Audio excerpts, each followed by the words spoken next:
تم الاختيار على انه اساس انا بعزف آلة الكلارينت، وآلة الكلارينت قليل تنلاقي عازفين كلارينت فلسطينية، وكوني انا بعزف كلارينت وبتعلمها بالخارج بفرنسا عن طريق المعهد. شاركنا باوركسترات بنقول بموسيقى الصالة بعدة فورم مختلفات للموسيقى. اول شيء مشاركتي بهذه الاوركسترا تعني لي شيء ثاني، لانه هي اوركسترا البلد زي ما بيقولوا بلدنا وطني، فالاولويه طبعا لازم تكون لها. الحفل بضم مجموعه مشكله من المؤلفات الموسيقيه كلاسيكيه، في قطع حديثه في البدايه لمؤلف هنغاري، بتبعها قطعه لسلفادور عرنيطه اللي هو ملحن فلسطيني كان مع اللاجئين بال 48 التجأ للبنان، هناك عمل أعماله الرئيسية الأوركسترالية وتوفى في الثمانينات. فاليوم نحن بنحيي ذكراه في إنه نعزف له قطعة في أول عرض في الأوركسترا الوطنية.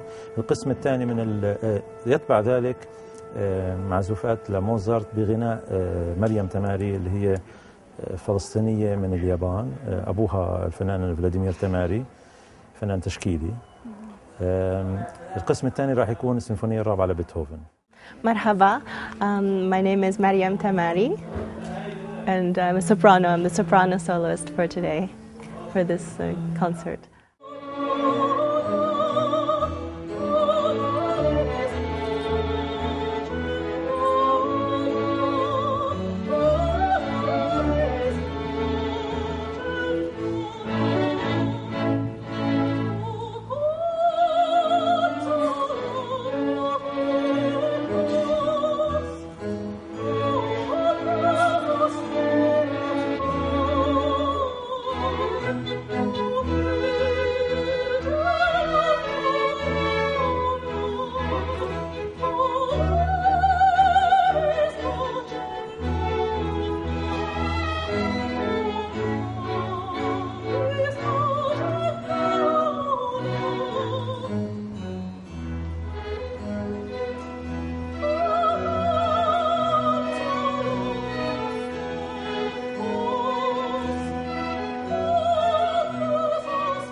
Oh my goodness, this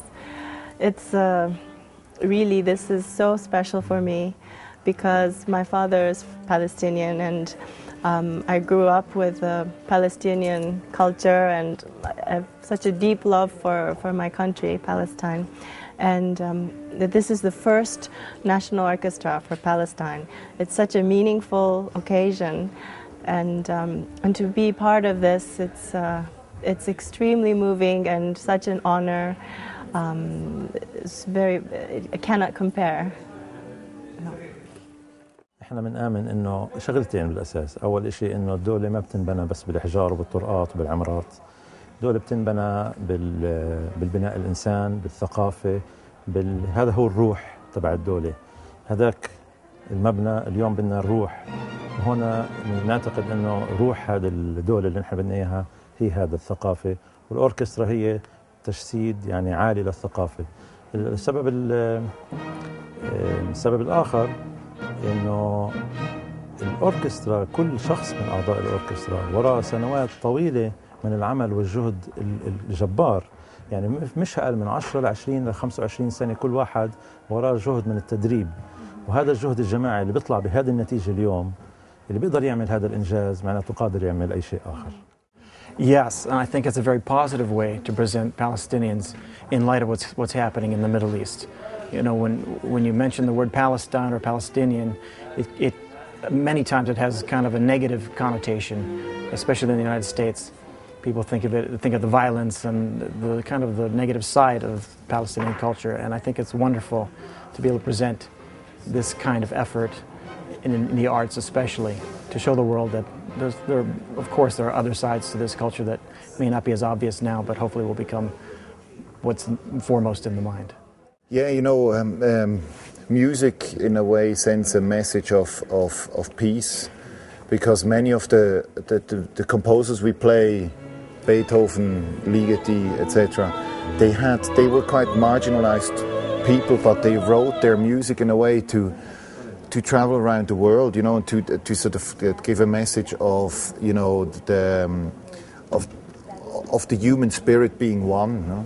So I think it's really important in this place here to show, you know, what can be achieved with music, you know, because it's, especially playing in an orchestra, of course, is a combined effort. You know, people sit together and try to do something that is bigger than just the individuals. Yeah, they try to create sort of a work as a group, right? And so I think it's really important in that sense to do something like this here, because it's what culture, in my view, can contribute to conflicts, because it addresses the human spirit and sort of the collaborative aspect of the human spirit. The other thing is, it's of course it's also important to the outside world, because one gets so many, reading the news in Europe or anywhere else, one gets so many bad impressions about this part of the world, you know, the violence, you know, political problems, etc., and whatever. So I think it's really important that we also show that there is a spirit here, there is an openness and also a culture here that is sort of bigger or that goes beyond the problems or the political problems.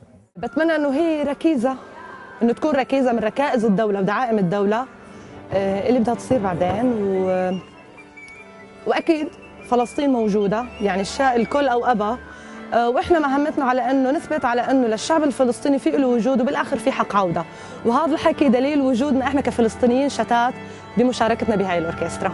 كون الموسيقى لغه العالم والكل بيفهمها، فبالاخر الكل رح يعرف انه في دوله فلسطينيه ورح يعترف فيها ان شاء الله. Well, I think the message always in the long run is that peace is the foremost objective for anybody when you consider the Middle East. There are so many cultures that are here that are mixing, and sometimes they mix better than other times. But hopefully in the end, people will see the good in everybody here, and we can celebrate that and not get mad at any of the political nightmares that are existing at this time. Hopefully it'll all come together and everybody can coexist and support and celebrate each other. الإشي اللي ممكن نفرجيه خصوصا للعالم إنه إحنا مش إحجار، مش مسدسات، مش حرب.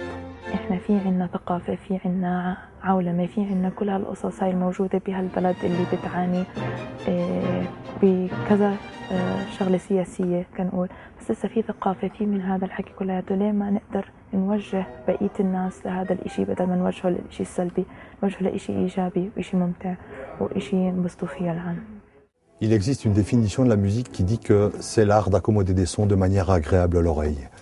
Et si tous les gens qui participent à cet orchestre-là pouvaient avoir le même message, de pouvoir partager des choses, de pouvoir partager de la musique, de manière à ce que ce pays, tel qu'il est, la Palestine actuellement, ne soit pas considéré uniquement comme on a l'habitude et comme on a la possibilité de l'entendre.